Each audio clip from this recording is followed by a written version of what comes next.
2008년은 얼마나 나빴습니까? 보글헤드, 존 보글에게서 영감을 받은 투자자들의 조언. 2017년 1월 10일. 저는 금융위기 동안 투자하기엔 너무 어렵기에 2008년이 얼마나 나빴는지 이해하는데 어려움을 겪고 있습니다. 닷컴 버블, 금융위기 등 약세장에 대해 들었습니다. 저에게 보이는 건 급격한 하락에 이어 모든 것이 2년 후에 다시 회복된다는 것입니다. 정년이 가까워지면 이런 낙폭이 얼마나 무서운지 알 수 있었지만 젊었을 땐 서류상으로 50%만 내려도 왜 신경을 써야 할까요? 2년의 짧은 순간이 뭐가 그리 두려운가요? 진정으로 장기 투자를 한다면 자산 축적의 기간 동안 저렴한 가격으로 매수할 수 있는 기회로 보일 것입니다. 주식시장의 하락은 그 자체로 두려운 것입니다. 또한 많은 사람들이 주택 가치보다 더 큰 모기지를 가지고 있는 등 주택 자산의 큰 하락으로 고통받고 있었습니다. 실업률이 크게 증가했으며 여전히 일하고 있는 많은 사람들의 급여가 삭감되고 상여금이 취소되며 보험료가 급격히 인상되었습니다.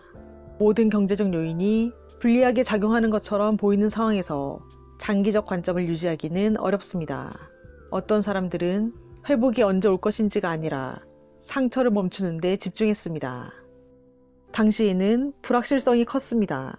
은행은 무너지고 있었고 아무도 무슨 일이 일어날지 몰랐습니다. 아주 소수의 사람들만이 시장이 이전과 같은 방식으로 돌아올 것이라고 예측할 수 있었습니다. 차트에서 배우되 두려움 요소를 무시하지 마십시오. 두려움은 심각했고 우리는 무슨 일이 일어날지 전혀 알 수 없었습니다. 2008년은 일반적인 약세장과는 많이 달랐습니다. 은행이 도산할 경우 금융 시스템이 서서히 중단되고 신용카드와 같은 것들이 작동을 멈출 수 있다는 매우 현실적인 두려움이 있었습니다. 비교해보면 몇 년 전의 닷컴 버블은 꽤 극적이었지만 이해가 가능한 정상적인 하락이었고 결국에는 모든 상황이 잘 될 것이라고 확신할 수 있었습니다. 다행히 저는 주의를 기울이지 않았습니다. 주식 80%를 가지고 있었고 최악의 상황이 끝난 2010년에야 깨어났습니다. 저를 지탱해 준 것은 경제가 회복되지 않는 한 감소된 포트폴리오는 다른 많은 문제들 중 하나일 뿐이라는 확신이었습니다. 이렇게 행동하지 않았다면 초라한 은퇴 생활을 했을 것이라는 걸 알았기에 끝까지 버텼습니다. 2008년에 저는 일하고 있었고 모든 돈은 401k 플랜에 투자되었습니다. 매년 1%씩 증가하도록 자동 적립식 투자를 설정했습니다. 저는 실제로 잔액을 보지 않았고 월급마다 계속 더 많이 매수했습니다. 무지는 때때로 행복이 될 수 있습니다. 제 계정은 42% 하락했었습니다. 당황할 필요가 없었습니다. 코스를 유지하십시오. 패닉에 빠져 매도하기 전까지는 잃지 않습니다. 좋은 기회였습니다. 그러나 그 당시의 대부분의 투자자들은 그것을 깨닫지 못했습니다. 저는 2008년에 젊은 투자자였습니다.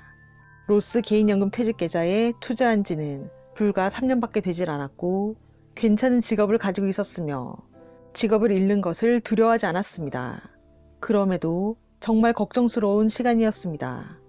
많은 친구들이 실직한 상태였습니다. 한 친구는 아내의 소득만으로 캘리포니아 주에서 살 수 없었기 때문에 다른 주로 이사해야만 했습니다.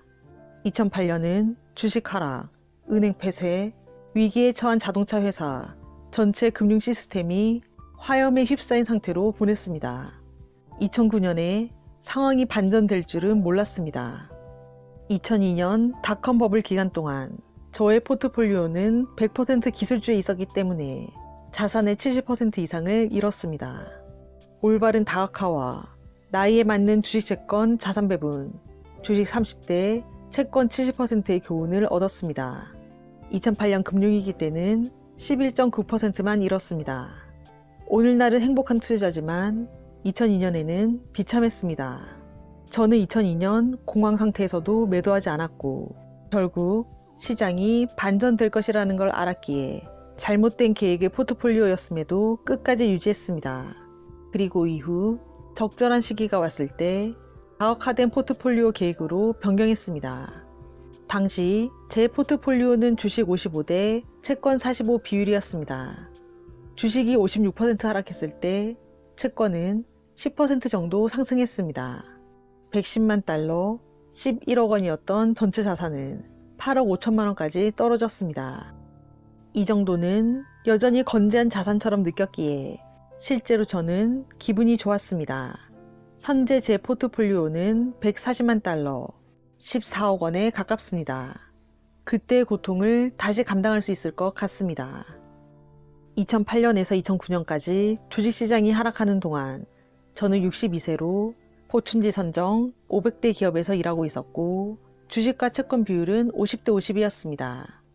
2008년 말과 2009년 초 시장이 요동쳤을 때 가장 기억에 남는 것은 매도하면 어느 시점에 다시 진입해야 한다는 것이었습니다. 따라서 저는 코스를 유지하는 걸 선택했습니다. 유일한 후회는 시장이 낮을 때 401k 투자금을 최저 가격으로 주식을 구매하는 대신 다른 안정적인 옵션을 선택했다는 것입니다. 그 이후 시장은 순조롭게 회복되었습니다. 저는 이제 약간의 연금과 아내의 사회보장 제도로 은퇴했으며 주식과 채권 40대 60 자산 배분으로 편하게 잠을 잘 자고 있습니다. 적어도 이제는 우리의 위험 허용 범위가 어디까지인지 알고 있습니다. 아무것도 팔지 않고도 주식의 또 다른 50% 하락을 극복할 수 있는 고정 수입과 현금이 있으면 충분합니다. 당신에게 유용할 2009년 초 제가 보그레드에 쓴 게시물을 공유합니다. 미래의 나에게 보내는 메모. 친애하는 미래의 내 자신에게. 오늘은 2009년 1월 21일이었고 우리는 시장에서 최악의 해 중 하나를 막 마쳤습니다. S&P 500은 2008년에 37% 하락했고 고통은 꽤 심했습니다. 매일 헤드라인은 파산, 정리해고, 소득 감소, 폰지 사기에 대한 뉴스로 떠들썩합니다. 지금 상황은 아직 꽤 우울해 보입니다. 과거의 내가 미래의 당신에게 이 글을 쓰는 이유는 당신이 다음 시장 최고점에서 이 고통을 잊을까봐 두렵기 때문입니다. 다시는 행복감에 사로잡히지 않았으면 합니다. 다음에는 너무 욕심내지 말라고 당부하고 싶습니다. 고통을 기억하고 다시는 같은 일이 일어나지 않도록 하십시오. 과거의 자신으로부터. 더 자세한 내용은 더보기란에 있는 링크 주소를 참고해 주시길 바랍니다. 구독과 좋아요로 부유한 책방으로 입장하세요. 감사합니다.